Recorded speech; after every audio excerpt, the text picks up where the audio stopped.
Well, holy crap. Somehow, some way, we are live on YouTube recapping the highs and lows for the week that was in WWE. Welcome to the first ever live wrap post Monday Night Raw on the Fight Game Media YouTube channel. I am Keila Cash, and by the grace of God, we're here by ourselves alone. Was that perfect? Nah, we're going to try better the next time, but hey, we're alive, and that's all that matters. And joining me, as always, back on the show, back on the wrap after a week off, is the one and only first time ever on a Monday night live on YouTube. He's not salty, which is weird, but for you guys only, for you guys exclusively on YouTube, he is Perky Scott Young. Hello, Perky. Welcome back to the wrap. Thank you for having me, Keila. As always, it's a pleasure to chop it up and talk all things WWE. And listen, the reason I'm perky is the family and I, we went to the happiest place in the world. We went to Disney World. Of course, I came back perky. Raw was okay. Wasn't bad. I'm in a good mood. We're live. Me and you chopping it back up. Come on. Why wouldn't I be? It's good to have you back. You were in Disney World. Is that correct? That is correct. Took a little drive down to Florida. Took the kids. We had a good time. Made some memories. Took some pictures. Had some breakfast with Mickey. Great times. So you actually met the Mickey of the Mouse. How did that go? Well, it went really well. His dog came and stole a piece of bacon off my plate. Had to go chase him around the restaurant, but that's okay because I got my bacon back. You know what I'm saying? Then Donald came and cooked me some pancakes. It was a really good time. Scared my child, but it's okay. We had a great time. Dude, Pluto jacked your bacon? Yeah, good time. Memories made forever. Pluto's a little thieving little thing. Okay, I see him just jacking your breakfast. No regard, no respect for what you're trying to do on vacation. But I salute Pluto. Thank you for jacking my co-host's breakfast. Love you, dog. Listen, it was all about the fam. The kids had a great time, like I said. And then I come back to a pretty decent episode of Raw. A shout out to Grandpa Dez himself for holding it down for me while I was gone. You two definitely chopped it up in my absence, so appreciate y'all. But I'm back, baby. We're live, and we're gonna have a great show. We're going to have a really good show tonight. We're going to have a lot of fun. We're going to be talking about Monday Night Raw tonight, going down live from the American Airlines Center in Dallas, Texas, on top of some Halloween Havoc hype for NXT and a little SmackDown talk before we get ready for Crown Jewel in a week's time in Saudi Arabia. But Scott, how did it feel missing all of the goodies from last week and what you're thinking about post Monday Night Raw after you've seen the show just maybe half an hour ago? I thought the show was good. As far as I kind of get what people are saying with the Judgment Day thing. It hasn't run its course on me, but I can see why. Especially tonight, it just kind of hit me. Appreciate that Bronson Reed is still being thought about even after the title loss, so that's good to see. I just kind of like the continuation of stories. The New Day continuing to get some victories, even though I think Chad Gable is due, man. Something's got to give there. Something's got to give eventually. This guy is back on a losing streak a bit, which makes me a little sad, but I think there's a story there to get him back to where he needs to be in the hunt for the Intercontinental Championship against Gunther at a date to be determined. But as for the Judgment Day business, yes, I can understand the exhaustion and, the repetitiveness of the main events, but I will say that I love the twist of we've gone from no leaders in Judgment Day to allegedly Mommy herself, Rhea Ripley, making deals, making calls, trying to negotiate behind the scenes for her team. And I can see how that might frustrate one Damian Priest down the road when it's time to cash in his Money in the Bank briefcase. Yeah, and I actually, this is something we talked about when Judgment Day was established, was Rhea Ripley kind of taking over, especially with Edge leaving when they kicked him out. It just made sense, and she has been that dominant force. And, people wonder why she can just hold this title and be this dominant champion. It's because she's bigger than the title, honestly. Like, she is the biggest female on the Raw roster right now. So, and she feels like it. So her leading and having that type of faction behind her, it just adds to her aura. It adds to her whole presence. I love what they've done with Rhea. I appreciate that they've firmly established her as, as the woman. She is mommy. Everyone takes orders from her. So I love that they've established the hierarchy there. Me too. I love that she really is standing out as a boss lady on that show, that she's running stuff with regularity, calling out Paul Heyman, saying, hey, you're going to acknowledge me. I'm your tribal chief when yours is not around. And you do sense this kind of dissension with Judgment Day, because that was the mantra, we have no leaders. And now Rhea Ripley is kind of being at the forefront, making decisions, making deals to ensure that her guys get victories, trying to negotiate with Seth Rollins and Drew McIntyre during tonight's show to say, hey, here lies the power with Judgment Day over the bloodline. Yes, that truce, that alliance can be broken at any time, because we really want to have everything within our crew. And they're trying to recruit Drew McIntyre, trying to get Seth Rollins on their side. Jey Uso was a targeted first as well. But even though the one way is a little bit short with Judgment Day in terms of exhaustion, I do sense that there's going to be a culmination at Survivor Series to blow this off for good. And to me, that does make sense at the end of the day. Yeah, I agree. And don't sleep on the Logan Paul connection that was made with Dominic Mysterio. Hey, listen, Logan Paul is serious about this, and he's very good at it. I would not be opposed to Logan Paul joining in on the War Games matchup if that is what is to come as a part of Judgment Day. Like, you can make this thing huge, or they're building towards a Logan Paul Ricochet title match, which is awesome in and of itself as well. But I I just you bring up a good point about how they've got so many different branches going off right now, so many different threads in the story. It's very intriguing. It's very the way it's different completely than what the bloodline was doing, where you just had this one dominant champion, this one dominant thread throughout. You've got a bunch of multi threads going through, and it all leads back to mommy just pulling strings everywhere. So this is the intriguing part of it, but you have to get through all those layers to get to that story. Absolutely. And I think that is so important. And they're telling a good story, which I appreciate, even though there's been like a lot of Judgment Day in the main event spot on Monday Night Raw. There's a reason for it. And as long as we get a culmination at Survivor Series, we are good to go. But let's talk about how Monday Night Raw kicked off, going down live in Dallas, Texas. Sold out crowd, hot most of the night through, as Judgment Day once again celebrates regaining the undisputed WWE tag team titles from Cody Rhodes and main event Uso. Last week, we got Finn with some new ink on his arms. I noticed that, sir. Look at you getting ink heavy. Gotta rep the fins, okay? Then we got Finn Damian gang. Priest, Finn gang all day with the ink. Gotta love it. We got Damian Priest bragging about their championship victory as well. And Cody Rhodes is coming out next to stir the pot, to let them know, like, hey, I respect what you guys did, but I kind of noticed that you can't do anything without mommy calling the shots, without her pulling the strings for you guys to get a victory.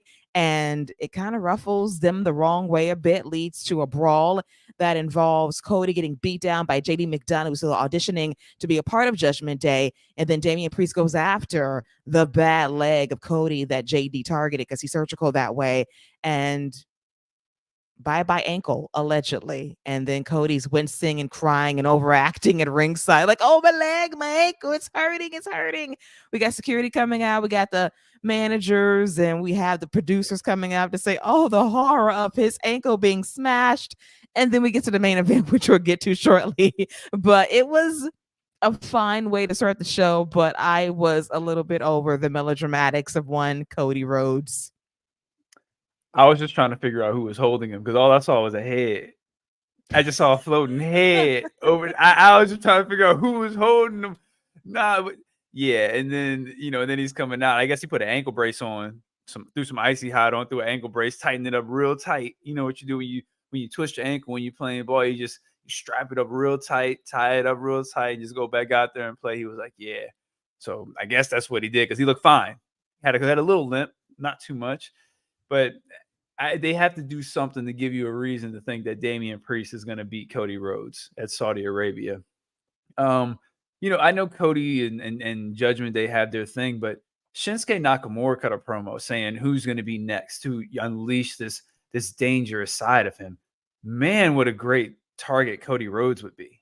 For Shinsuke to go after somebody that he can say, hey, why not me? Why am I not, that guy? Why aren't y'all singing me? So I hope that's something that Shinsuke does, because I think that's an intriguing matchup too. But I just, when I saw Shinsuke's promo and I'm watching that injury angle, it was just like, that should be Shinsuke doing that to Cody instead of him continuing in the Judgment Day feud. Exactly. It's a interesting switch up, I will say, but I like Shin these days. Talking a lot of stuff via subtitles, having a good streak of matches at a PLE on Monday Night Raw. Love the match against Ricochet last week. We did not get a chance to talk about it, but woo, Ricochet did some crazy stuff, some parkour. The shooting star press off the balcony on two people was absolutely crazy. The camera angle was wild as well. He lost a match, but as you teased and alluded to, if WWE plays it smart, if they go with Logan Paul as the new United States champion at Crown Jewel, if he beats Rey Mysterio, if Santos Escobar does what he needs to do and screw Rey in the back and say, hey, you've taken championship matches for me. You think you've won the LWO. Give Logan Paul the W. You got Ricochet right there wanting revenge from SummerSlam. Boom. Let's do it at Survivor Series for the United States Championship. Yeah, I mean, you have a lot of options there. I do hope Logan Paul does win the U.S. title. Logan Paul's great. I know we've completely veered from where we started, but Logan Paul's great, and I think he cut a really good heel promo tonight, especially with Samantha down there. I know people are going to be like, "Oh my gosh, they're giving this ring announcer attention and all that," even though she's a beast and kills it every time. But I thought he did a great job with it. I thought Ricochet showed great fire.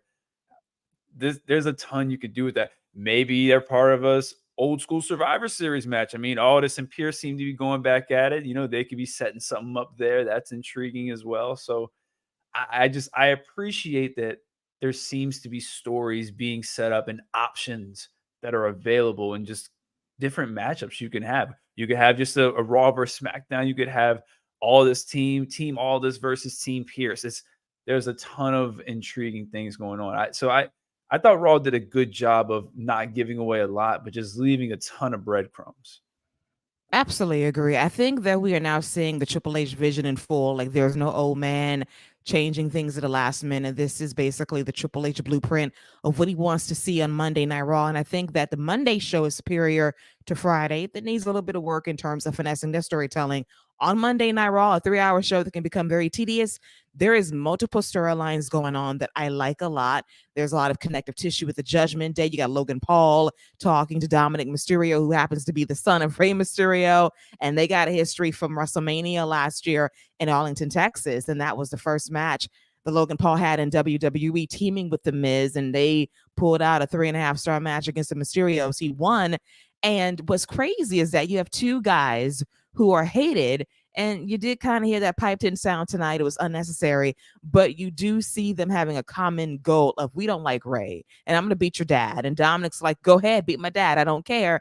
And then you got a Ricochet who has a history with Logan Paul, and that's going to play into something down the road as well. And Samantha Irvin, I think that she has been a find as an announcer, and that's how you integrate her into the storyline in a way that makes sense, because she had to be professional and say that Logan Paul won the match at SummerSlam, even though he cheated.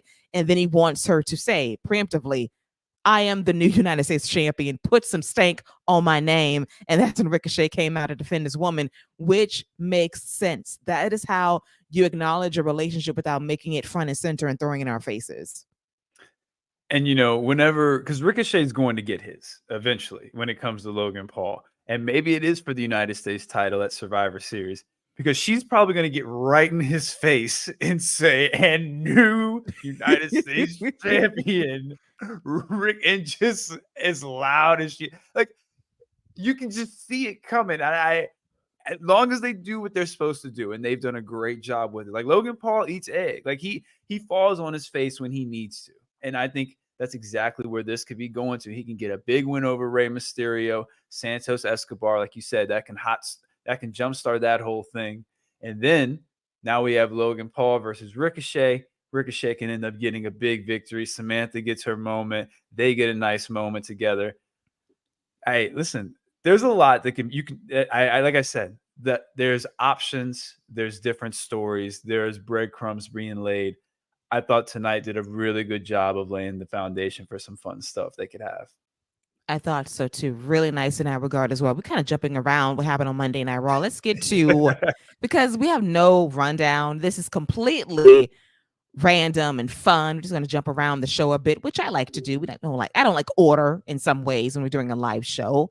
I like a little less decorum when we're together live on YouTube. But let's get to one of the things I really like about Monday Night Raw, and that is the presentation of Drew McIntyre, a guy that is on a mission to regain a championship he has been hunting and searching for the last 2 years. Because let's not forget what I've always said: Drew McIntyre will never get the proper respect and credit for carrying the company during the pandemic. He carried this company through some very challenging times 3.5 years ago. And he mentioned that during a promo last Monday with Seth Rollins, saying that I was the one that beat you at Money in the Bank way back in 2020 with nobody there. I won in the main event of WrestleMania against Brock Lesnar in 5 minutes and no one was there. You've had your moments in front of thousands of people. I did not have that. So I need to have my moment. I need to have my time to be champion. I had my chance at Clash of the Castle and the Bloodline screwed me over. And Seth was like, well, listen, dude, it's in the past. I've got screwed over by the Bloodline too. I'm still standing here as champion, went through hell and high water to get to where I am today. And I understand your plight, but you're going to learn how to lose and accept it and like it, because you're going to have to overcome adversity just like I did. And Drew McIntyre is in that mindset of, I'm going to do whatever I have to do to win. I'll take shortcuts. I'll take the win any way I can. I'm not going to acknowledge the help, but I'll take it. And he did that last night against Sami Zayn. Really good matchup between two guys that are so good in the ring together. And the fans were into it. And Rhea Ripley, who's, politicking for services and assistance to be the top faction in WWE, comes out, slight distraction, which allows Drew to hit the Claymore on Sami Zayn to win the match. And Drew McIntyre celebrates, and he completely walks past Rhea, does not turn back to say thank you. He's like, I got the dub. Thank you for whatever, but I didn't need you. And there is a truce, allegedly, between Seth and Drew McIntyre. They vow that they do not need the Judgment Day to win this match for the World Heavyweight Championship at Crown Jewel. Do I believe both of these men? Hell no. I believe Seth a bit more than Drew, because Drew is going to do whatever it takes to win. And I do possibly maybe foresee a title change at Crown Jewel. And I think it's also very smart that they added Damian Priest to the card for matches like this. Rhea also threw the option of maybe I go after Roman Reigns with the briefcase. So yeah, I've been calling for a title change for like a month now, and that hasn't happened. So this will be the time I pick Seth Rollins and we get the title change. I wouldn't be opposed to it, but I don't want a tweener Drew McIntyre. I want Drew to just fully embrace the dark side. He doesn't have to join Judgment, even though, boy, that would be something. Boy, that would be something. You wouldn't have to change anything. He can be exactly who he is. He doesn't have to take orders from mommy. He can be his own man. But I think just the image of him, Damian Priest, Finn Balor, mommy and Dominic hand in hand, that's a problem. And that's a faction that can walk up to Roman Reigns and say, what's up and what are you going to do right now? What are you going to do right now? They're not going to do it. I don't know why I'm talking myself into it and getting all excited, but just the thought of that dominant type of power it's intriguing. Again, they left some intriguing breadcrumbs out there, man. I'm curious and I'm hooked to see what they're going to do. Next week's going to be a very interesting show. It is. I have to say, like, the visual of all of them together is sickening. Yeah. I love it. I would actually hand everybody, even Dominic's ass, cheddar biscuits all around. That is a strong, good-looking faction. Nope. As long as that man got that mullet, he can't have no cheddar biscuits. That mullet is spectacular. It is primed to be shaved off in a hair versus mask match at some point. You're right. There's a reason for this. That's a good match right there.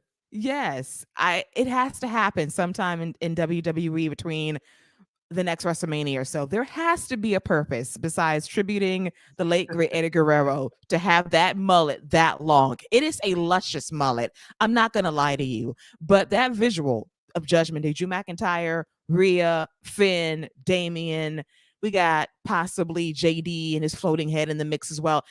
Outside of him, that is a very strong, good-looking faction, and I am here for that. You got Finn and Drew on the same team. Good Lord, Damien's not a bad-looking guy either. Mommy's mommy, unlimited biscuits for her. But yeah, that would be a faction that can roll up on Roman Reigns, and Roman would have to call Jade for assistance. Oh, see, now you're talking to me. See, now we just creating a story, okay? Because can you imagine Roman Reigns, Paul Heyman? So we got a question for you, Jay. So we kind of need your help a little bit. Like, oh, don't give me hope, okay? Don't give me hope and don't get me excited because that's an intriguing story. That's got to be at least in the bottom of the 7th, though, right? Oh my God. The bottom of the Just, 7th, maybe, just saying. perhaps. And then the roles reverse. The bloodline are the baby faces and the Judgment Day are the heels in that situation. And then Roman might have to recruit some super friends to join the bloodline to help him out. And then right after they win the match, Roman just turns on everybody he recruited and they beat them down too. It would be great. It would be great. It can go in a number of directions. That's why I'm very happy Triple H is in charge fully of creative because he can do whatever he wants. When I think about this year's Survivor Series, I'm actually thinking it's like 2K23. You got my GM with the new general managers. You have this alternate universe of you can do whatever you want within the realm of Raw and SmackDown. NXT's integrated as well. So all of these things are in play. And that is how you really try to put together a good show that tells multiple storylines that can go in a number of directions that can surprise people in a good way. And I love that about this year's Survivor Series because you don't know what's going to happen. My idea of whatever the hell is going to happen might be shot to hell right now, but hey, whatever they do is going to involve the Judgment Day and it's going to be very good. It's going to be war games. And I am down for whatever WWE has in store for us in the Shy. Let me ask you, since we just freestyling and whatnot, Keila, how do you feel about the traditional Survivor Series match? We didn't have one last year. Is that something that you want? Is that something that you liked, that you enjoyed when we did have it? I did. There were several 5-on-5 matches that I loved because of the story, and it wasn't brand versus brand. I don't like that because there is no story there and there's nothing at stake fighting for your show. It's dumb. But if there's a good story like Dolph Ziggler surviving for his team a few years ago, that's good stuff. When Sting came out there to save the day, when there was even the alliance in WWF, it was a dumbass storyline at the end, but you are fighting for something. When Evolution was fighting for a chance to win the show every single week on Monday Night Raw over Eric Bischoff's team, it made sense at the time because you're trying to tell a story. So if you have a hook as to why the 5-on-5 match should happen and there's a storyline reason for it, then I will care. I just don't want anything superficial that's going to cause me to check out. The War Games match, I think, is a nice supplement to give a story as to why you're having a match with multiple people and adding stakes to it. But the 5-on-5, if there's a storyline reason behind it that makes sense, I'm not opposed to them doing it again. Yeah, I agree with you, and I enjoyed the 5-on-5 element, and that match you speak of where it was Evolution and versus Triple H. I think it was Triple H's team versus somebody in each. And it was like Randy Orton, Voldemort, Maven, and I listen. That's who he is, man. He's Voldemort. I'm like, ain't no voodoo coming down on me, so I'm not speaking that man's name. And I can't remember who else it was. But they won and they challenged Triple H every single week after they beat him. And Randy Orton, he used to own the Survivor Series matches. He was undefeated at Survivor Series and was the final survivor every year, undefeated in those matches until that god daggone DX versus Rated RKO one where they swept them. But that's a whole nother story. I was just curious because I hope it's something they do bring back. I think there's an element to it that's missing, and you don't have to do brand versus brand. Like there was Team Kofi versus Team Orton. That's another really good match right there, especially the finish where Kofi rolls up CM Punk and he pushes him right into a Trouble in Paradise on the Randy Orton back-to-back eliminations, and the crowd goes nuts. So yeah, there's absolutely great things you could do. But I was just curious about it because we didn't get one last year, and I kind of missed it. Yeah, me too. So hopefully we might go back to that one day and it's not completely abandoned, but just give us a sense of purpose behind it and we're good to go. Because, I don't want to see war games every year for the sake of war games. It kind of got tired in NXT and I understand the purpose of it, but if the story's there, let's do it. If not, then you can alternate. Give us our traditional Survivor Series 5-on-5 matches and I'm good to go as well. So I love the memories of that and we can pivot when the time calls for it. But speaking of 5 people, let's talk about the Fatal 5-Way for the Women's Championship going down at Crown Jewel. It's Rhea Ripley versus Nia Jax versus Zoe Stark versus Shayna Baszler versus Raquel Rodriguez. And I gotta say, Mr. Pierce, Scrap Daddy, the newly installed general manager of Monday Night Raw. He said, I'm going to give y'all a public access contract signing. No table, no chairs. All we're going to have is a pen and one tablet. You sign your name, you sign your name, you sign your name, you sign your name. Rhea signed her name backstage. What a janky contract signing. And then Rhea comes out to stir the pot. And then Nia Jax, who gets booed out of the building, is saying, you want me to squash all of these women for you so you can get to me. And that's exactly what happened. Nia squashed everybody. And Rhea stood back, laughed, and walked away because her plan worked perfectly. Because when the time calls for it, Rhea's going to pick her up, hit the Riptide Retainer Championship, and she's going to conquer all 4 ladies and tell Adam Pearce who you got next. And who could be next based on another stare down this past Monday? Becky Lynch, possibly at WrestleMania if WWE has the patience for it. Yeah, again, there's another one with a lot of options. I've enjoyed Nia Jackson. She's come back. She hasn't been asked to do a lot, but her match against Raquel was pretty good for what it was, and I think she's been really good on the mic. Like I think she's better than most of the women on the mic, at least from what I've heard. I mean, I enjoy what Nia Jax is bringing to the table, and she is a imposing figure. So when something is done to her, it's impressive. It means something. When she's beaten, it's going to mean something. There is a dominance to her. She has something that Piper doesn't as far as a presence. Like when she walks out there, it's like, yo, somebody might get hurt. Like, and I don't mean that I mean, like, she's gonna whoop on somebody. I think Piper's great, but she doesn't have that killer. And they haven't done a good job of presenting her like that. And we'll get to her match where I was just like, what are you doing? But I think they've done a good job with presenting Nia as this mountain that nobody's fully been able to get to the top of. Yes, I will say that her presentation upon return to WWE has been good. Not my favorite worker, but she does have presence to her. She does stand out in a good way when need be, and she held her on in the microphone, held court in the ring, and whooped ass when she needed to, and sent the message to Rhea that she was ready for her. It's going to be a very interesting, chaotic matchup. I think it's going to give a chance for everyone to shine a bit, and I do think that Rhea is going to come out on top and do a crazy power move on Nia Jax to get the W to retain the championship. But I like the segment, a little janky, no table, no chairs, just Scrap Daddy, 4 ladies, a pen and a tablet, and they all sign their names on the dotted line. I'm gonna go ahead and tell you right now, and I'm gonna call my shot. Zoe Stark is gonna have the most impressive performance out of this match. I'm gonna tell you right now. There's so many powerhouses in this match. She's going to be the one flying around. She's going to be throwing the drop kick. She's going to be flying off the top. She's going to be hitting springboards. Zoe Stark is going to be the one that's going to come out of this match. If people are going to be like, man, did you see what Zoe? Did you see that move Zoe did? Zoe Stark. She's the one nobody's talking about. Shayna's going to look good too. She's going to be tossing people, but Zoe, she's the one nobody's talking about, and she's going to be the one that everyone's going to be talking about coming out of this match.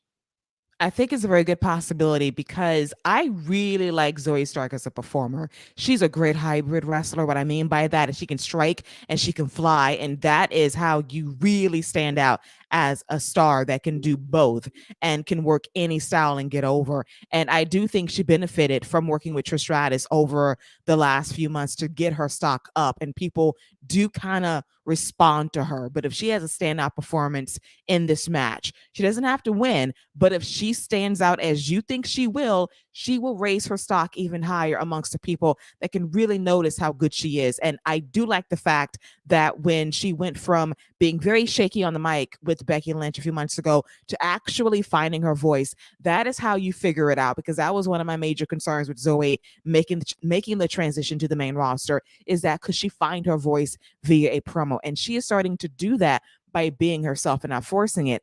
If she delivers a good performance at Crown Jewel and couple that with a good promo afterwards, I do see a bright future for her heading into next year as well.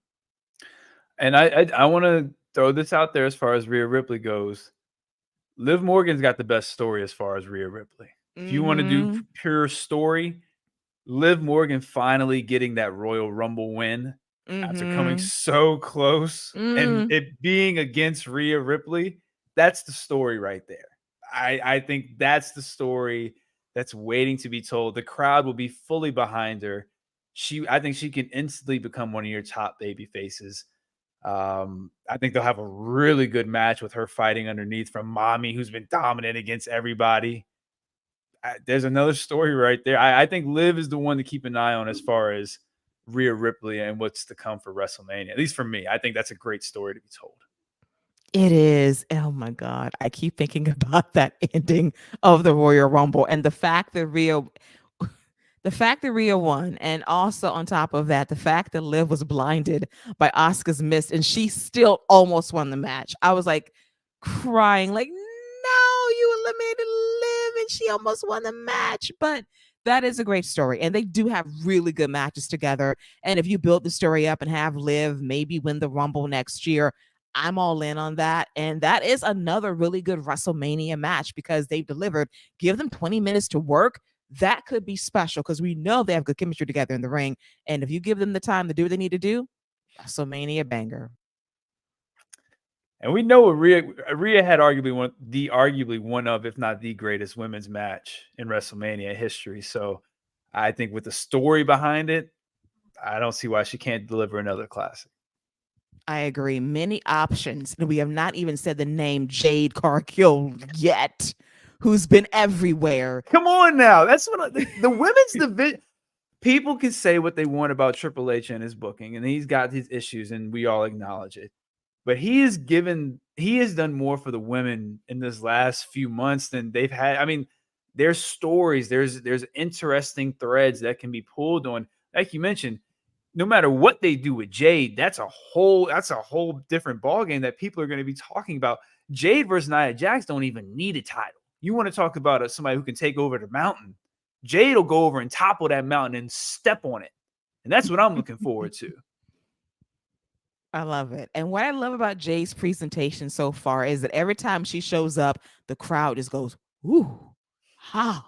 Like it's presence for days. They know she's a star.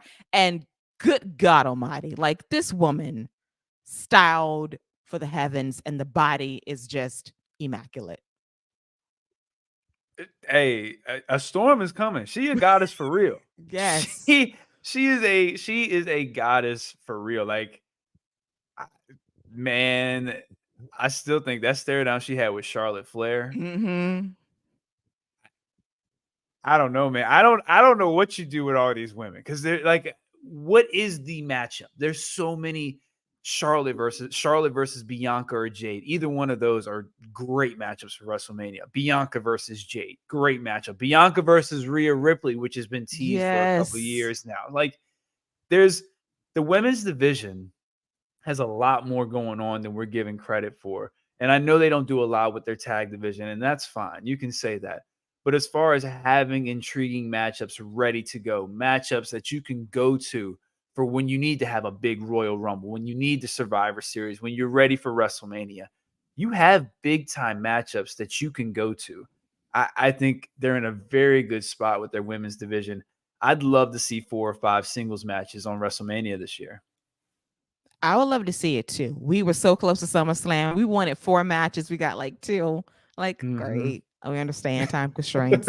Broke our hearts. We were like on this show hyping up, praying we're going to get 4 women's single matches on a PLE. We got 2. We're going to get 3 to 5 one day. Trust and believe that. But there's so many options, as you mentioned, Scott. And I think that we're waiting for we're getting ready for the earth to shake when the time comes for Bianca Belair to meet Jade Cargill. When that day arrives, 2 goddesses meet. I think I will faint. Wakanda will rejoice. Okay, Wakanda will rejoice. All right, the praises will be sung from the heavens, and then there will be a civil war breakout because people will be choosing sides. Team Jade and Team Belair. Oh my God. It's true, though. I refuse to pick. I win regardless because it's going to be great. Oh, I'm gonna pick a side. I don't know which one, but I'm definitely gonna pick a side. I don't know. Listen, it's going to be like between the entrances, that's going to be a tie. Then it's going to be the wardrobe, that's going to be another tie. And the match going to be the match. It's like, how can you pick when it's going to be even in terms of entrances, presentation, and the match itself? Come on. I don't know, man. Because they both, they both gonna go to their roots for something real special. You know what I'm Yes. saying? Like, they're gonna do something special for their entrance. So they're gonna try to one up each other. Oh, it's gonna be great. It's gonna be. I'm sorry, we're completely off topic, but that's gonna be great. It is. I cannot wait personally for Jay to borrow Cody's Cody Vader for that entrance. Yeah, you're probably right. Cody Bader, Pyro. I'm gonna need all that, Cody. I'm gonna need all of that. I can't wait. We're planning ahead for WrestleMania 42, apparently. So we're going to just skip ahead past 40 and 41. We don't even know the locations yet. So I love pre-gaming years in advance. But let's move on to something you mentioned earlier. So I think you got a bone to pick regarding a match involving Natalya and Nikki Cross, who's apparently now catatonic, walking around in a daze. She was volunteering herself to be a tag team partner of Natty, and they were facing the women's tag team champions, Chelsea Green and Piper Niven. First off, I love Chelsea Green. She's one of my favorite characters in all of WWE. That is how you sell being a Karen, I must say. But what was your beef with how this match went? So the way they've kind of established Chelsea and Piper is Chelsea gets in trouble, Piper comes and handles the business. Piper's not handling business though. You know what I mean? Like, Piper's not this dominant figure where when she steps in the ring, people are like, okay, now things are about to pick up. She's about to start hossing people. It don't happen. Like, she gets beat up. Like, she gets taken care of. And that's not how she should be presented. Like, Piper should be a killer. And you should be presenting her like that. Like, when she gets to go and have a nice little flurry, the crowd is oohing and ahhing. Like, we've seen what she can do. When she was having those matches with Bianca Belair, yeah, the big spot at the end was impressive, but it was everything that Piper was doing in the build-up to that spot that made it so impressive. She was dominating. She was a physically imposing match for Bianca Belair, who hadn't had that. She wasn't going against these women who could physically and were physically stronger than her. That's what Piper was bringing. She's not being presented like that. She's being presented as just Chelsea's henchman goon, but not even in a good way. Chelsea, you're right. Chelsea's fantastic. She's great and exactly what she's supposed to be. But Piper's not that killer like she's supposed to be. And as far as Nikki Cross, this probably has something to do with the curse that the Coven has put on, that the Coven from SmackDown, where they put on the tag titles. So that got something to do with that. So they're adding to their witchcraft, that little team they got going on over there. They got a little mini Hogwarts over there. No, sir. No, you did not. No, you did not. Oh yeah. That's a bunch of Hermione's over there. I don't know, man, but that's the only thing I can think of. That's the only thing I can think of as to what Nikki Cross was bringing to the table tonight. This went in so many directions to saying that Piper Nevin's not a beast because he's been watered down with Chelsea, which I agree with in terms of her presentation. She is no one's Right. lackey. She's a badass. Her matches with Bianca Belair tell us so in a big way. And yeah, Nikki, I cannot believe you invoked Hogwarts in this conversation. So which house does she belong to? Slytherin, Hufflepuff, Gryffindor? So I Gryffindor. Let's go with that one because I don't think I can name another house. but I know she got a curse from one of them. One of them witches done cursed her, and it's not the ones from. You know what? Them three about to be the new Hocus Pocus. Oh my God. Coming to Disney Plus in the year 2025. Hocus Pocus 3.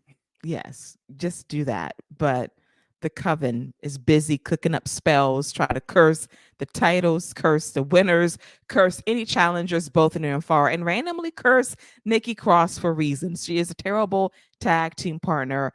I can tell the Triple H still loves Did Nikki she a ask lot. for the match? She did, and then she didn't want to work. Like the audacity of her. That's the only thing I can think of. Like, just trying to think of a storyline reason why she did that. That's the only thing I can think of, unless somehow one of the Vikings put one of their curses on her from the woods. Oh my God. And speaking of that, Ivar got ascended on Monday. That guy beat Kofi Kingston and ascends to the heavens. the Viking tribe assembled and said, you know what, Ivar, you are now our strongest soldier. Eric is out. You must represent the Vikings worldwide, not the football team that beat the 49ers. Sorry, Gigi, but you now, I know there's a show coming up and he's going to kick my behind for that. Whoa! Don't get me in the crossfire. don't put me in the crossfire. I am so sorry. Don't put me in there. Listen, it was right there. I watched it when it happened. I love the 49ers, but it must be acknowledged the Vikings had a great night in terms of WWE and the Purple Leaders. Good for you guys. Blow the horn. Yay. Woo. Shout out to Mike Gilbert as well. Yeah, so Mike, the whole Vikings nation, the Vikings are the Vikings. Good for you guys. Sorry, Gigi, my condolences to you. I know you're going to be doing a live stream after our stream, so condolences, sorrows, and prayers. So let's get to something else from Monday Night Raw before we switch over to SmackDown, because I do want to save Halloween Havoc for the end. So two more things. First off, Scott, we had a NXT Women's Championship match involving Becky Lynch versus Indy Hartwell. Now, I said to myself, with all due respect to Indy Hartwell, here we go. This is the match of your life.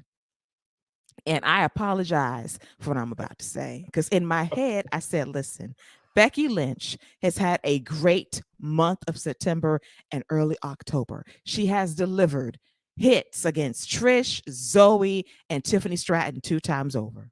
Indy Hartwell, who I like a lot, great character. I love her in Dexter. Where is Dexter, by the way? He's just gone ghost recently. But if she did not have a good match against Becky Lynch, I thought to myself, she might have to consider a different career path. I will say she held her own. Okay. She passed the test. Shout out to Tegan Knox, too. Yes, she did good last week, too. Yep.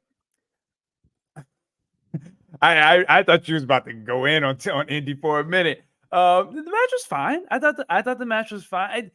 I think Indy is really good in a tag setting, and I think her and Candice would make a really good addition to the tag division, which is obviously I think Candice is going to get a shot at that title too. I think Becky's just essentially going to run through every woman on the roster until whoever's supposed to beat her wins. I don't know if that helps. I don't know if it, this doesn't feel like the John Cena US title open where everybody feels like they're being elevated having this big match with Cena. She made Indy tap. No issues there. I don't feel like Indy gained anything, but the match was fine. It was there. It was fine. Like you said, where's Dexter? He must have got caught. Somebody must have finally caught him for his crimes. He's probably on trial somewhere. Hopefully they can get him out. We'll see what happens with that. But yeah, maybe he's the one who got rid of 2 nickels. We'll figure that out later. Sir, not 2 nickels. Not Now that you reduce that man from dimes to nickels, you drop that man's currency by 5 cents. I mean, he been in the water for a while now. I feel like, you know what I'm saying? He been down there for a while. I think we can call it 2 nickels at this point. So you're saying his coin value degraded since he's been in the water? Absolutely. Absolutely. Okay. We definitely wouldn't get the same value back if we sold. Oh my God, I can't with you. Just cold-blooded. But he got fished out and somehow made his AEW in record time. So good for Cole. Landed on his feet. Yes. Dried up very fast. I do like that for him. A couple of more topics from Monday Night Raw. We got GM Wars 2023 involving Nick Aldis and Adam Pearce, because on SmackDown, rookie GM Nick Aldis kicked Adam Pearce and Jey Uso out of the building.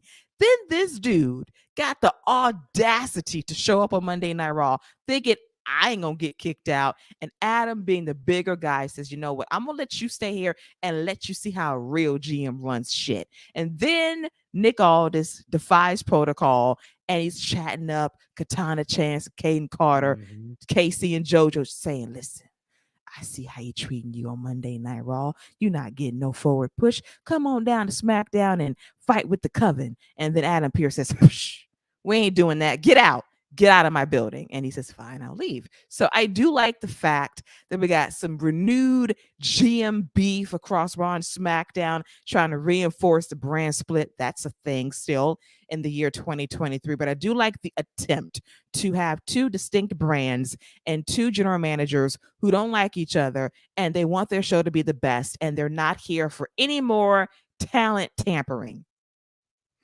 Yeah, I can't wait for the duet between Casey and JoJo and Evanescence. Listen. What? First of all, what does my rock band have to do with Casey and JoJo? What is the correlation? Explain yourself, sir. Oh, listen, you could take any member of the Coven, and they could absolutely be the lead singer of Evanescence. Okay, let me roll the dice. Isla Dawn is Amy Lee. There we go. I was gonna say Paramore too. I think, either one. We could go either one. You know what I'm saying? But yeah, I agree. I enjoy what all this is doing. I enjoy the fact that he's just poking the bear. And let me tell you something. I've been waiting on somebody to do this with Pierce. I am not a Pierce fan. I think he's soft. I'm tired of seeing his face. I've enjoyed what Aldis is doing. I'm Team Aldis. Whoever he gets, I'm Team Aldis. He's a Miz guy. You heard Miz. I'm a Miz guy. I'm Team Aldis.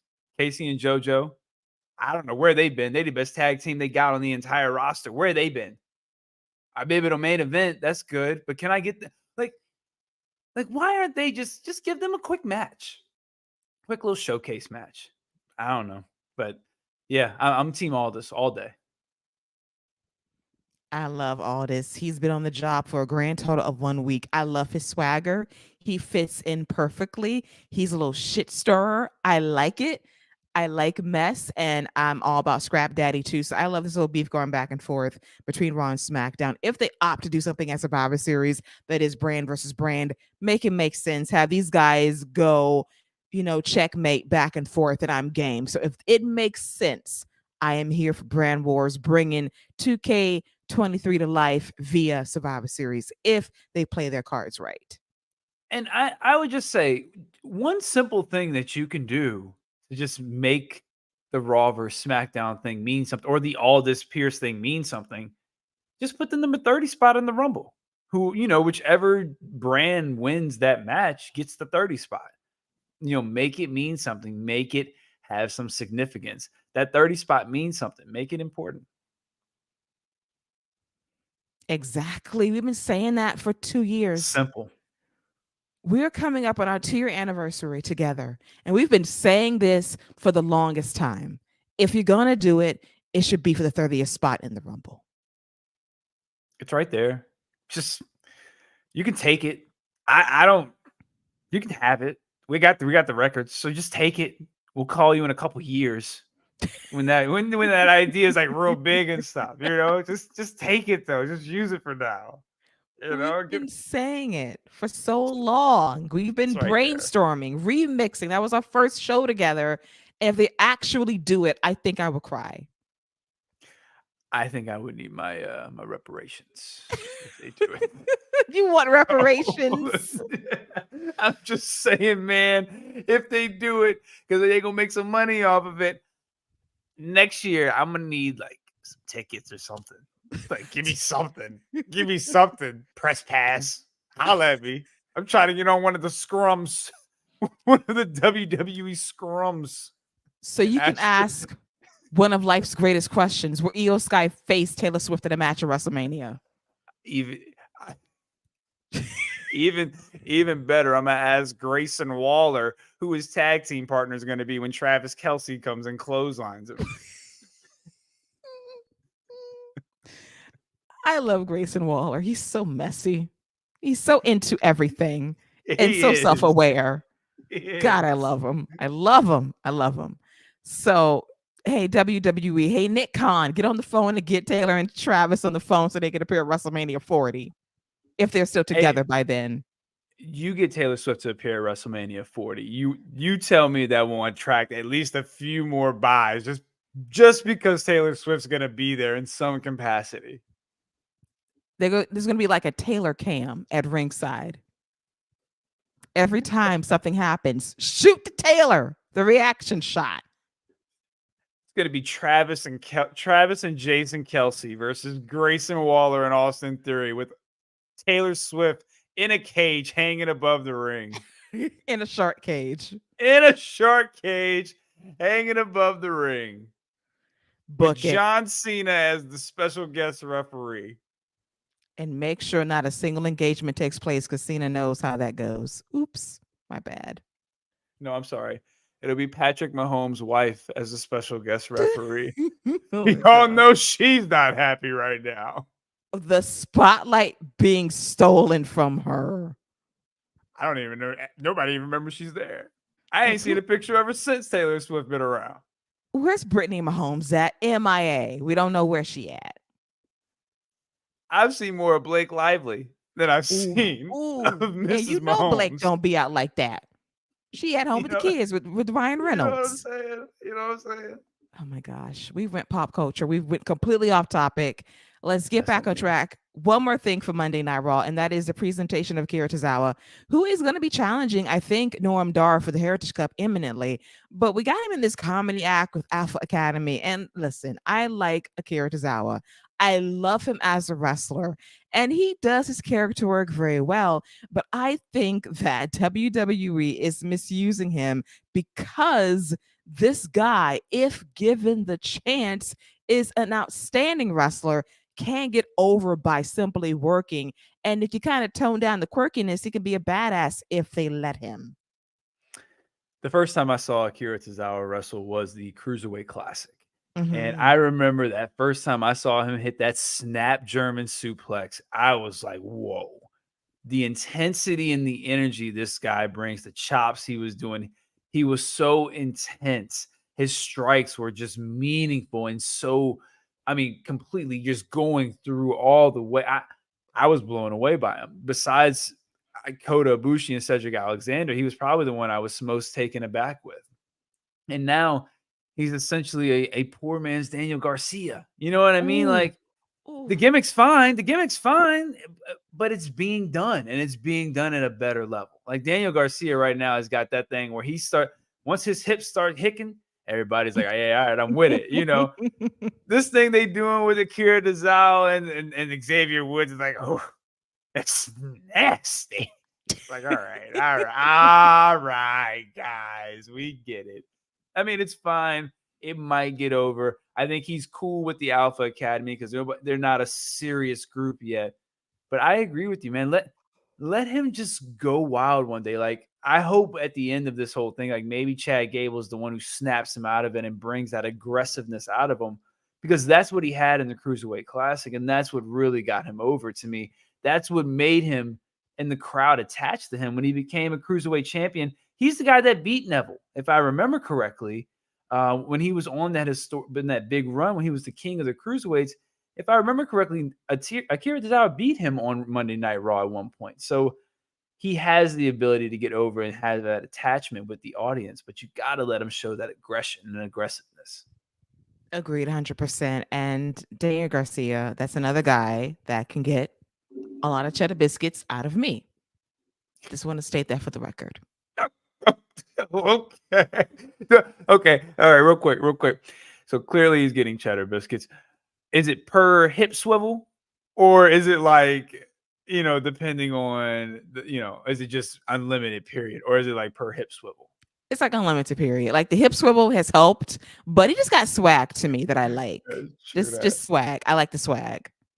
All right. I'm with it. I like Daniel Garcia, so I'm with it. Yeah, automatic. So I just really enjoy the hip swivels as of late. And apparently, since I was been watching the tapes somewhere, it's not as good. Just let the guy be a badass and we're good to go. And that is it for the Monday Night Raw discussion. Took up almost an hour of the show, which is insane, but that's how good Raw was. It was a variety show that gave us a lot of highs and lows, but a nice hard sell for a crown jewel and a little tease of what's to come at Survivor Series. Let's hop to SmackDown ever so briefly from this past Friday night. And I do want your take on a conversation that Paul and I had nearly 2 weeks ago about LA Knight. And we did mention the fact that I think that John Cena's endorsement, at least on screen, screams a little inauthentic because these guys were not buddy-buddy until Fastlane a few weeks ago on Peacock, and they won their tag team match. They teased going after the tag team titles during the press conference. But here's LA Knight in this position to go after Roman Reigns and the Undisputed Universal Championship at Crown Jewel in a week's time in Saudi Arabia. Based on what you've seen leading up to what will be the contract signing this Friday on SmackDown, which we'll talk about for next week's show, what is your thoughts on the presentation of LA Knight? Are you buying into this? Does he even need to be in this position right now? And does it ring hollow to you in terms of Cena's endorsement of LA Knight? I get what they're trying to do. They're trying to put as many big names around LA Knight to give him that rub and to make, and Cena saying that it didn't ring as hollow as much as it was just kind of like, we get what you're trying to do, but he doesn't need that. And I think LA Knight has kind of even said that in some of his promos. Like, I don't need you to tell me I'm ready. I know what I am.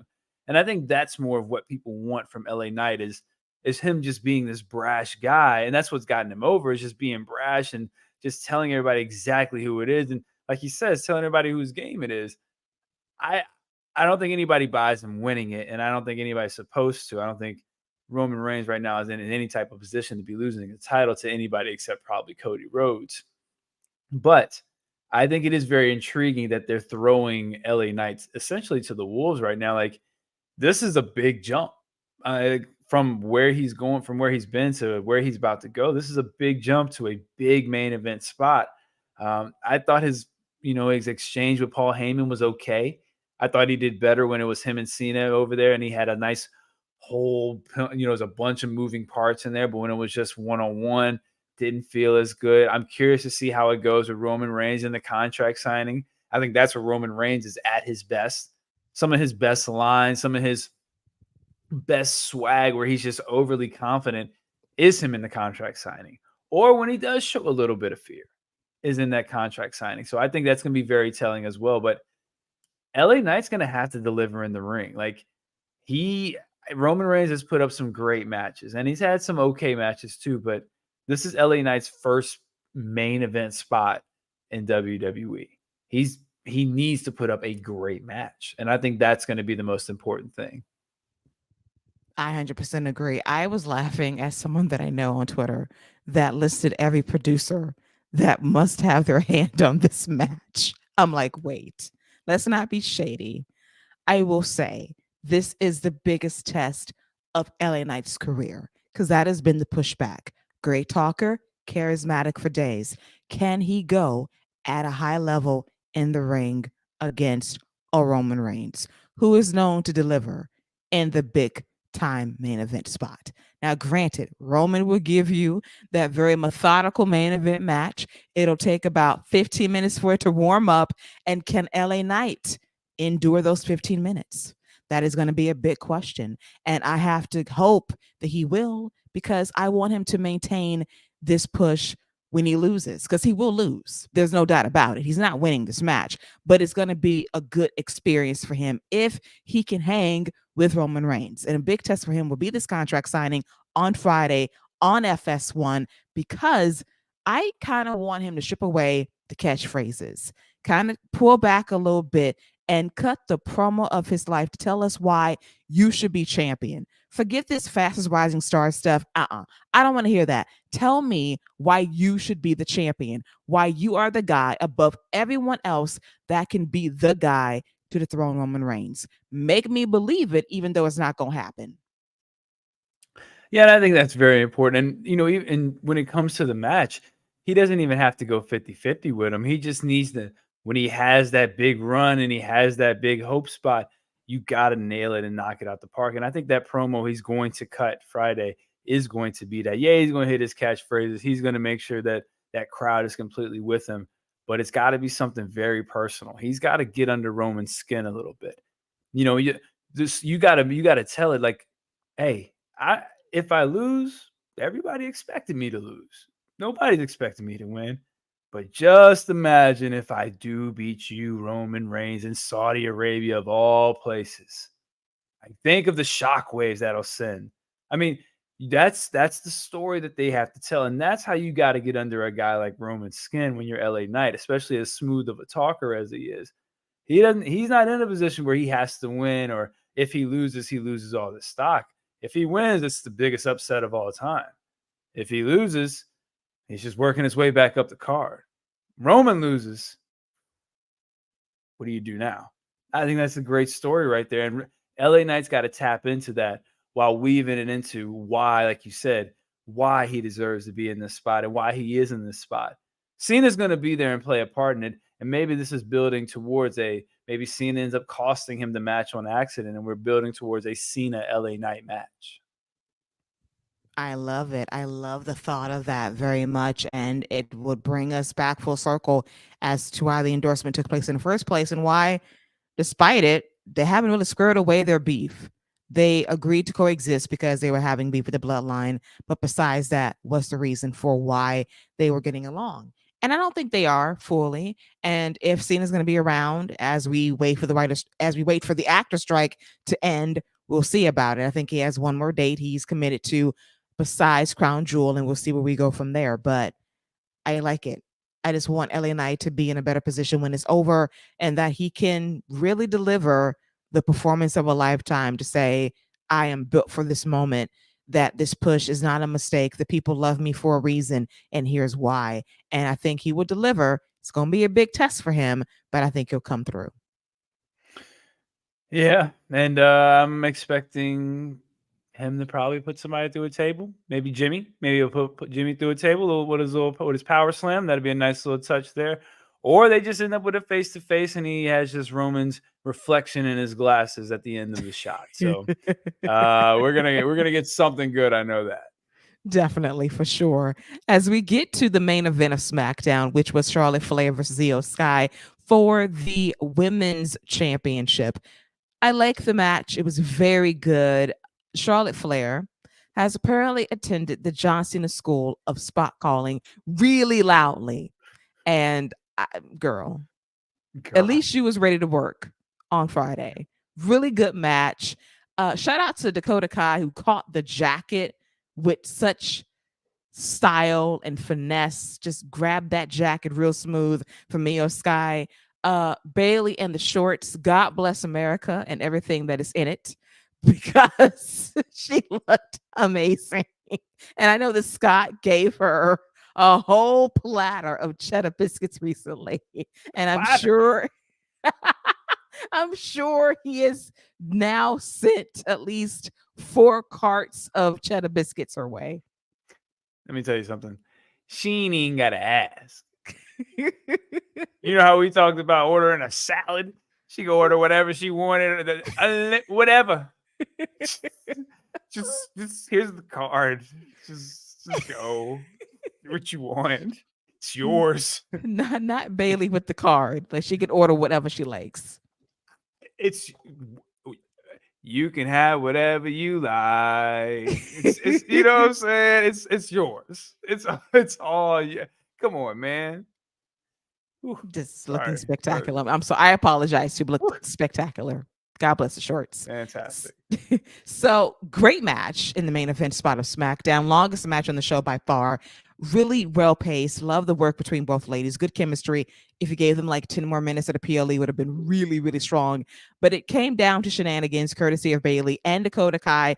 Even though she's not cleared, she's still causing trouble as she sneakily handed Io Sky the championship belt because Charlotte went for a spear for a near fall, had the win until Bayley got her girl's foot on the rope to break the count. And that is when Charlotte went after Bayley, but it was to no avail as Dakota Kai snuck the championship belt to Io Sky. And Io was very sly as Charlotte Flair went boink into the championship belt as Io Sky retained the women's championship. But wait, there's more, as there's a beatdown on Charlotte Flair, courtesy of Damage Control, the one, the only, the EST of WWE, Bianca Belair, looking amazing, by the way, comes back, whoops ass, lays out Bayley with the KOD, and she stands tall alongside Charlotte Flair, and she's back in the hunt, possibly for a championship, maybe a crown jewel.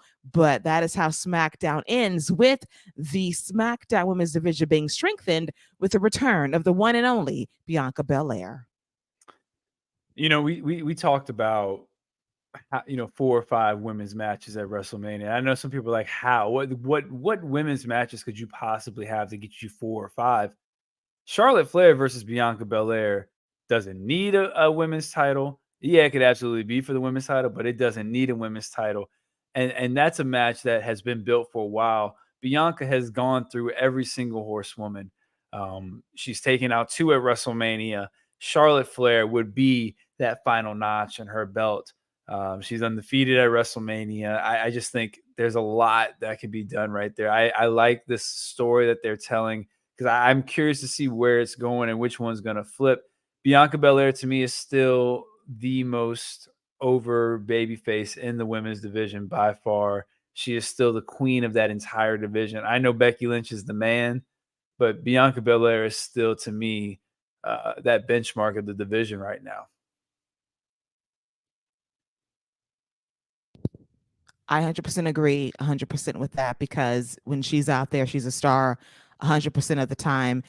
I was laughing at some of the pushback on social media. I do not pay attention to any of that because they don't speak for the crowds that really pop for Bianca Belair. So that's undisputed. She's still over. She was away for a couple of months. She's back now, and she's back in the scene vying for a championship. We don't know when or where, but she is going to be a player on SmackDown for a very long time, and the possibilities are endless. We got Charlotte Flair and Bianca Belair, a dream match that could happen at WrestleMania, and I know you've been wanting this for a long time because up until this point, Bianca Belair has knocked off 3 of the 4 horsewomen, and Charlotte Flair is the last one on that list. And you have mentioned she is undefeated at WrestleMania, and that is the one thing she can do to really make it a clean sweep in the main event spot if they choose to at a WrestleMania very, very soon. I know people have their feelings about Charlotte Flair, but it still means something to beat Charlotte Flair. Rhea Ripley got something and gained something out of beating Charlotte Flair at WrestleMania. Charlotte Flair is still it's still important to beat her, and I think Bianca needs to beat Charlotte Flair. She needs to pin Charlotte Flair clean in the middle of the ring at a WrestleMania. That needs to happen for her legacy to really establish herself as the true woman of that division. 100%. I truly believe that as well, and I am down for that. So we'll see where it takes us. I cannot wait to see where it goes. I'm looking forward to it. And a nice way to wrap up SmackDown. No lie about that. It was an all right show. It was all right for what it was.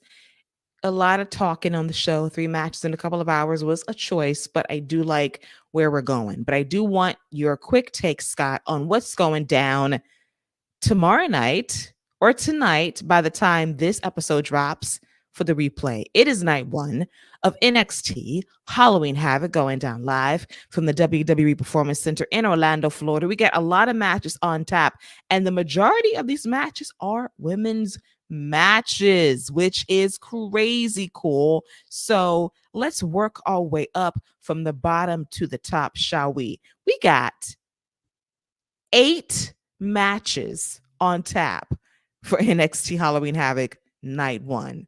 Let's start randomly with Lexis King's debut, the former Brian Pillman Jr. Love the promos, by the way. He showed way more charisma than he ever did as a Varsity Blue reject on AEW television. That was good. Yeah, I think I agree with you. The promos have done a great job building him up. All he's got to do is knock it out the park. This should be a showcase match.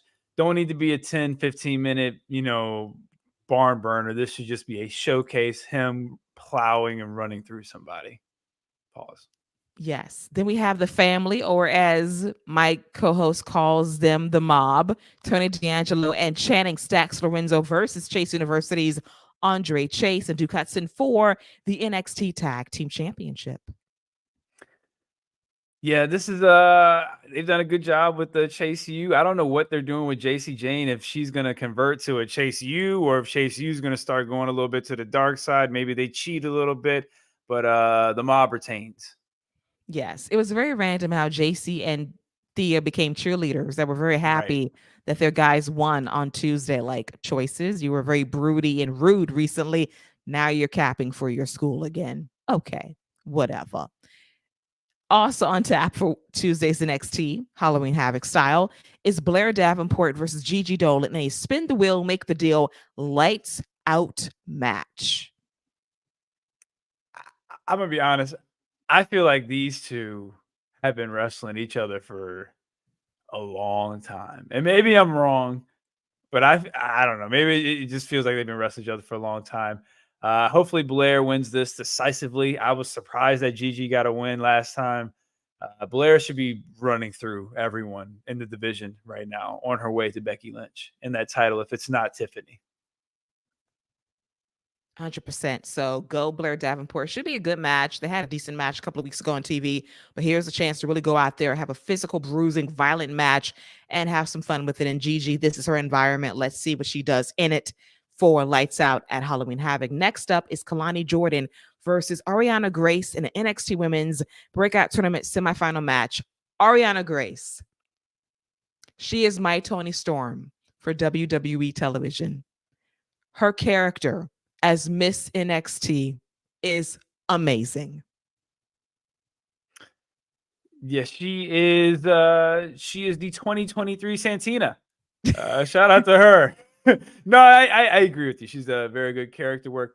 I think they've given these women a big opportunity here to they have some eyeballs on them and to really show what they can do. This is a big opportunity for these breakout women in the matches that they have specifically to really see who's gonna sink or swim when it comes to being thrown to the wolves and to the sharks.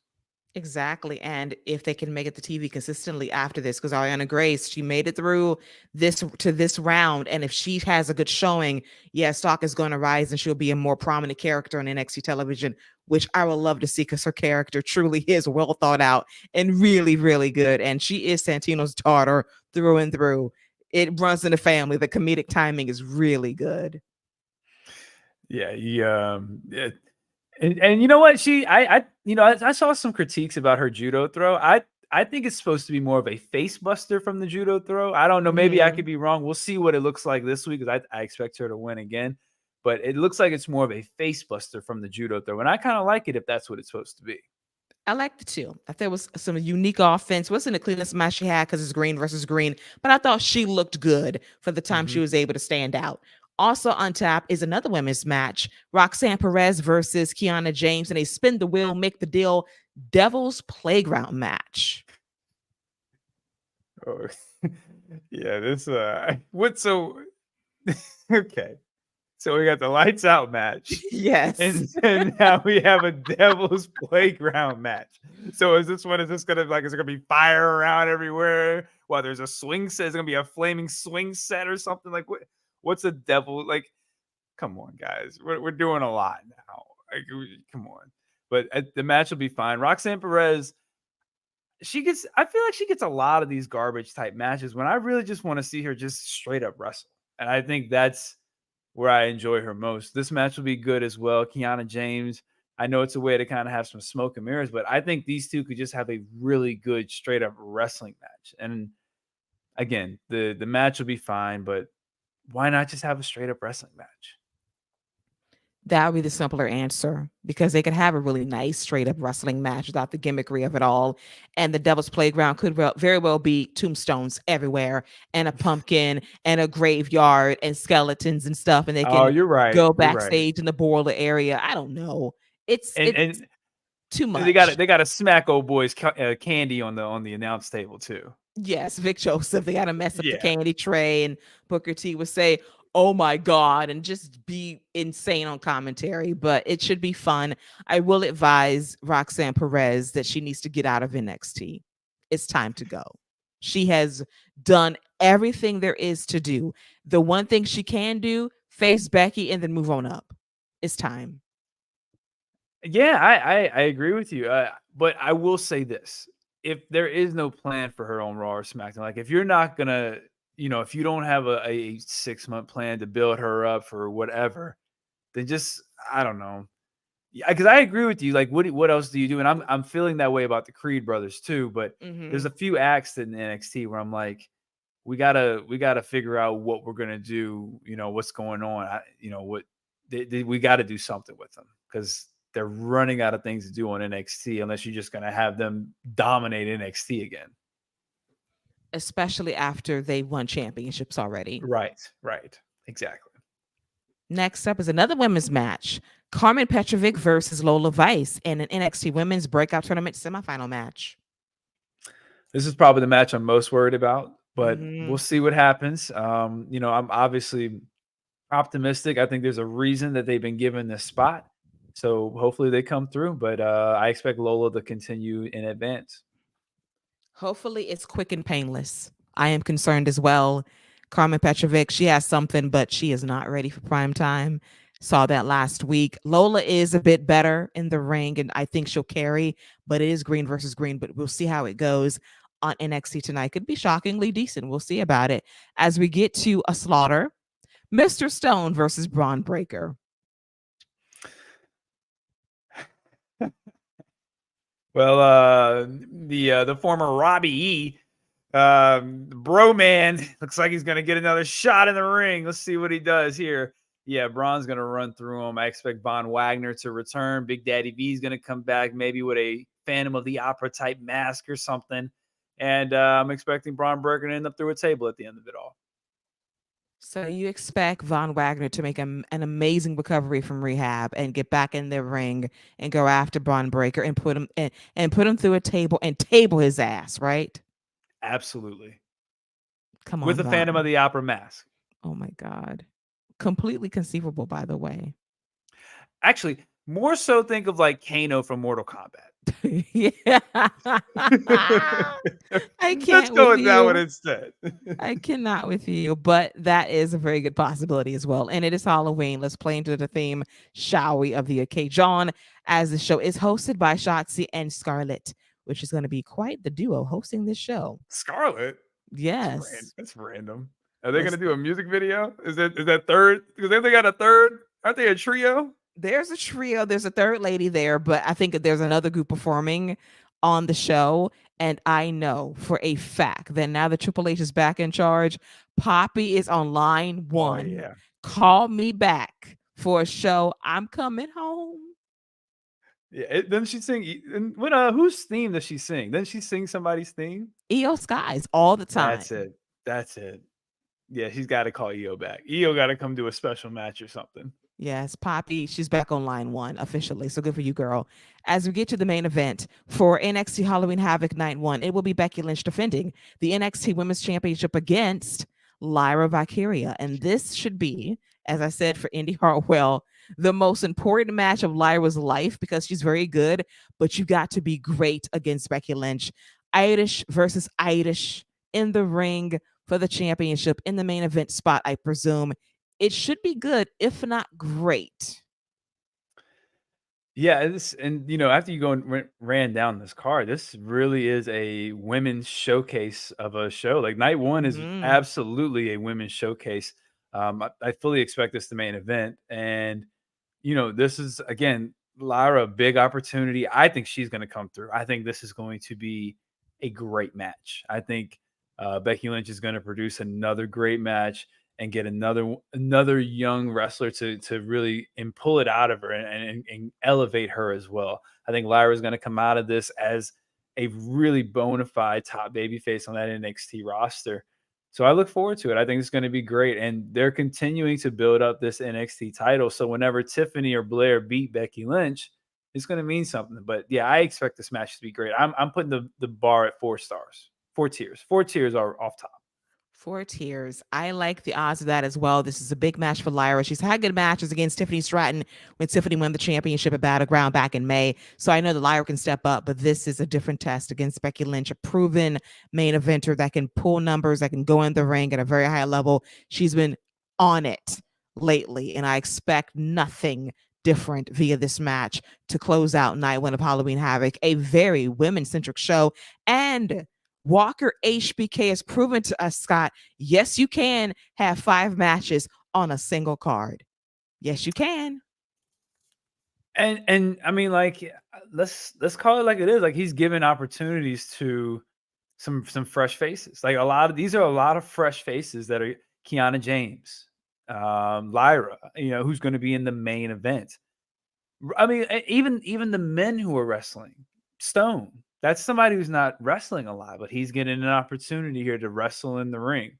Andre Chase, you don't see him on pay-per-view in these type of matches a lot. He's getting an opportunity. Like, you're seeing fresh faces in this night one. I actually really appreciate that. Like, this is the more I think about this card, this is absolutely a showcase of just fresh matchups, fresh faces. This is our new generation right here. So yeah, it's a very much a let's see what you got. This is your opportunity. Let's see who's going to come out of this and who's going to be talked about. Yes, that is a very good point. And NXT Halloween Havoc night one is going up against some heavy competition. There's a game 7 between the Phillies and the Diamondbacks tomorrow. Ooh. There is the beginning. Scott, our beef renews because the NBA is back on The TNT. King is back. It's back. We got Lakers versus Nuggets. My condolences. And For then the what? Warriors. For what? It's going to happen. The No, I Joker's don't. got, yes, you do. Do No, not I be in don't. denial. Yes, you do. Let me tell you something. I'm going to go ahead. The King is dropping 30 points, 8 rebounds, 7 assists. Opening night, he's going ham. We are going to win by 15. Let's get it. Oh. Okay, so this is live. I'm going to record the stats when we run it back on Saturday for our show that will air on Monday. And Jeremy, who's going to have to endure this with us this weekend, I want your face to be tight when they get blown out by 25 and LeBron puts up 25 and 5. So we do a video next week. We do a video just for that, huh? I'll make sure to Yes. be on camera just for that. I want you on camera, and I'm going to clip that specifically for the non-wrestling portion of the rap, just for the people to see you be embarrassed because you've put yourself out there. I am not going to be brazen to say that the Warriors are going to whoop up on Phoenix. No. But you are putting out stats and point differential. Good luck to you. And listen. When the Lakers beat them by 25 and LeBron dropped a 45 piece on them with 8 biscuits, with 8 biscuits and 7 sides of mashed potatoes, I don't want to hear nothing. The fact that you jumped up to 45, you know that you are capping, and I cannot. And 3 apple pies. No, you ain't. Stop. This will be redirected next Monday for the wrap. Trust and believe that. We're going to reconvene. But yes, it's going to be a very tough night for NXT Halloween Havoc. If they pull around 700,000 viewers, that is a win for them. It is a win. You don't think it's going to happen? It's going to be like 6 something, 660, 695. No. 700 even. I think 650 is about the plateau. You could expect opening night, Lakers, Ooh. Nuggets, Warriors, Phoenix. Those are two big games, you know. And you And a talking about game the game 7, right? Yeah. Like I'm thinking 650 is the high mark. I think maybe Becky Lynch. I think maybe the main event you might be able to get to maybe 700, 750 maybe. But the rest, I don't think you're going to be able to keep that throughout the show. I think we're looking at 6 to 650. Yeah, I do expect a very heavy DVR recording for this show. It's going to get a good bounce and delayed viewing, but yeah, it's going to be a tough night.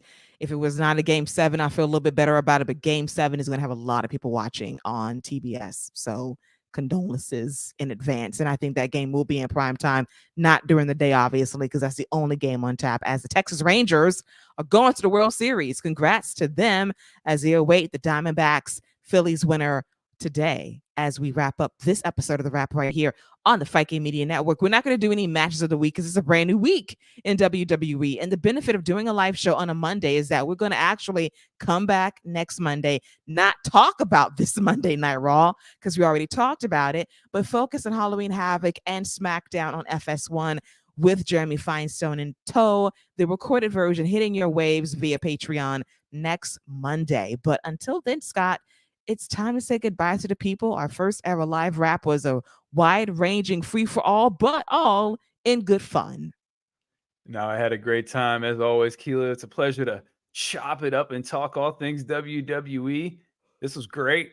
I'm excited to hopefully do this again. I think we should absolutely do some more live post-Raws, maybe post-SmackDown, maybe a post-NXT one day. I think this was great. Look forward to doing it again. Yeah, I think we should do this maybe once a month, like a live post Raw, maybe after a PLE. I like that. I like the free flowing conversation. There was no rundown, there was no structure, just us talking for an hour and a half, which is all fun. So I'm glad you guys enjoyed it. As always, click the thumbs up for this episode of the Wrap via the YouTube channel for Fight Game Media, and we'll be back next Monday on Patreon. Drop the 5, listen to us, drop the 10 for the year-round scoops on all things WWE, AEW, UFC, everything in between. So for myself and for Perky Scott Young, that is a wrap for this show right here on YouTube. Until next week, enjoy the rest of the week for Halloween Havoc and SmackDown FS1. Until next Monday, take care and bye-bye.